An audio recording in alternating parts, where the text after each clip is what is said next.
پوره علم زما نشته دی ام پړ یم په جانان باندې وړ نشم خو پړ یم ډېر ښه دی او پړ د وړ په مخ کې هیڅ نشي ویلی پړ د وړ په مخ کې هیڅ نشي ویلی د خدای شکر دی شکرګزار د رب پکړ یم.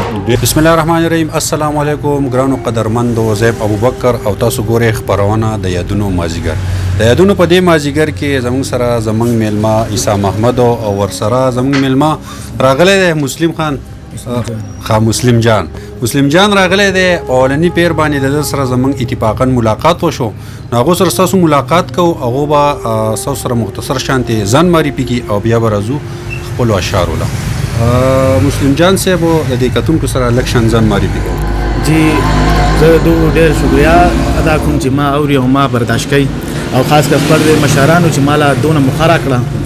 زما نوم مسلم جان دی، زه د پیزاګټ اوسېدونکی یم، تخلص مې خاورین دی او دا هسې پای چانس د دو سره میلاو شوم. نو زه به زما د خاورو څیزونه ډېر زیات خوښي، نو زه به د دو د دې باره کې یو شعر ویم چې پوره علم زما نشته دی ام پړ یم پوره علم زما نشته دی ام پړ یم په جانان باندې وړ نشم خو پړ یم او پړ د وړ په مخ کې هیڅ نشي ویلی پړ د وړ په مخ کې هیڅ نشي ویلی د خدای شکر دی شکرګزار د رب پکړ یم. او خپله خوله مې د دعوت جبه قلم ده، خپله خوله مې د دعوت جبه قلم ده، او فکر اس مې دی چې کوم طرف ته یې شړم چې په کومه لاره ځي زه ورته ګورم، او نه چې زه په شاعرۍ د چا شاګرد یم.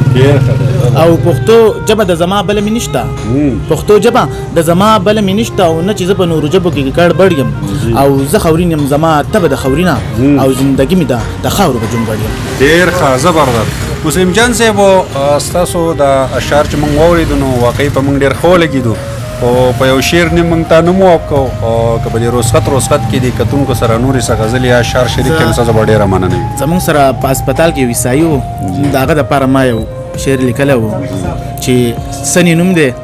ما یې سني ته شیطان ممنه ملا ومنه، او د پاک رسول د پاک الله ومنه، چې در د حکم د څه کړی د 15 ارکان ښه په رښتیا ومنه.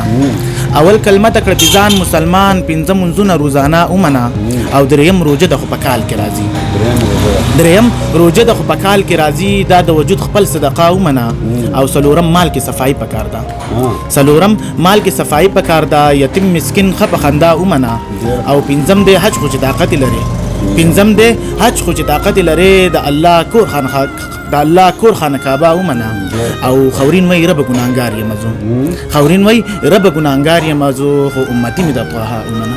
ډېر ښه، زبردست. مسلم جان صاحب اجازت پالو که نه په دې تلو کې نور څه وایئ؟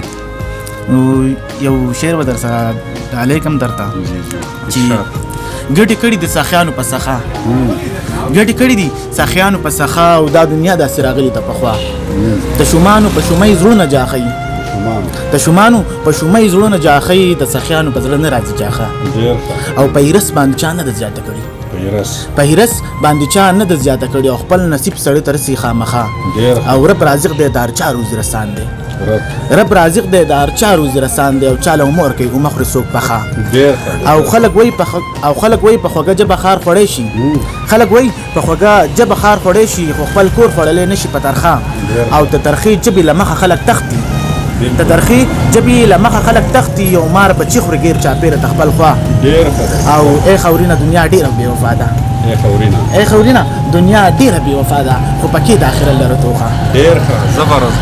ګرانو کتونکو دا مسلم جانو او زموږ سره عیسی محمد، او په دې موقع باندې موږ په مین بازار نیو ایشیا الکترونکس کې ناست یو.